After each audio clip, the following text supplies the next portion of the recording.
1076 kelas PSPK 24E Prodi Pendidikan Kimia. Di sini saya akan menjelaskan materi tentang Pancasila sebagai sistem filsafat. Baik, yang pertama itu pengertian dan pentingnya Pancasila sebagai sistem filsafat. Pancasila sebagai sistem filsafat berarti Pancasila dipahami secara mendalam sebagai hasil pemikiran yang menggambarkan pandangan hidup bangsa Indonesia tentang manusia, masyarakat, dan negara. Filsafat Pancasila mengandung nilai-nilai dasar yang bersifat universal dan menjadi pedoman moral serta arah dalam kehidupan berbangsa dan bernegara. Pentingnya Pancasila sebagai sistem filsafat terletak pada fungsinya sebagai dasar berpikir dan bertindak dalam menghadapi berbagai persoalan bangsa agar tetap sesuai dengan jati diri dan kepribadian Indonesia. Kemudian ada kesatuan sila-sila Pancasila sebagai suatu sistem. Kelima sila Pancasila membentuk satu kesatuan yang utuh dan saling berkaitan. Setiap sila memiliki kedudukan yang sangat penting, saling mendasari dan memperkuat satu sama lain. Jika salah satu sila diabaikan, maka keseimbangan Pancasila sebagai sistem akan terganggu. Oleh karena itu, seluruh sila harus diterapkan secara menyeluruh dalam kehidupan bernegara. Selanjutnya ada kesatuan sila-sila sebagai sistem filsafat. Sebagai sistem filsafat, sila-sila Pancasila tidak terdiri sendiri, melainkan saling berhubungan secara hierarkis dan logis. Sila pertama menjadi dasar moral dan spiritual bagi sila-sila berikutnya, sedangkan sila kedua hingga kelima merupakan penjabaran nilai kemanusiaan dan sosial yang bersumber dari keyakinan terhadap Tuhan. Hubungan yang saling mengikat ini menunjukkan bahwa Pancasila memiliki struktur yang sangat sistematis dan menyeluruh sebagai pandangan hidup bangsa.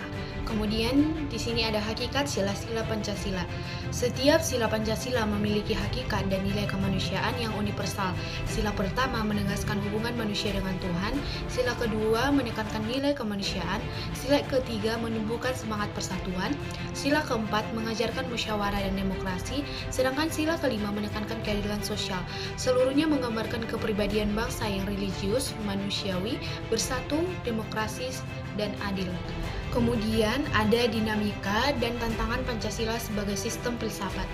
Dalam era globalisasi, Pancasila menghadapi berbagai tantangan seperti pengaruh budaya asing, kemajuan teknologi, dan menurunnya moralitas bangsa. Nilai-nilai Pancasila seringkali tergerus oleh kepentingan pribadi dan materialisme. Oleh karena itu, perlu penanaman kembali nilai-nilai dasar Pancasila agar tetap menjadi pedoman hidup dan pandangan filsafat bangsa Indonesia di tengah perubahan zaman. Dan alasan diperlukannya kajian Pancasila sebagai sistem filsafat yaitu kajian Pancasila sebagai sistem filsafat diperlukan agar masyarakat memahami makna mendalam dari setiap sila, tidak hanya secara hafalan tetapi juga secara rasional dan moral.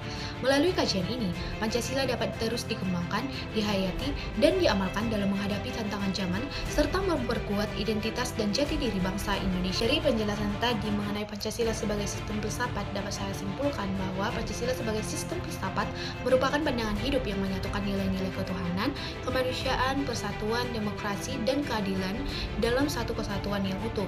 Sebagai hasil pemikiran filosofis bangsa Indonesia, Pancasila menjadi dasar moral dan arah bagi seluruh aspek kehidupan nasional. Kajian dan pengalaman Pancasila secara berkelanjutan sangat penting agar nilai-nilainya tetap hidup, relevan, dan menjadi pedoman dalam membangun bangsa yang beradab, adil, dan sejahtera. Demikianlah materi yang dapat saya jelaskan tentang Pancasila sebagai filsafat. Sekian dan terima kasih.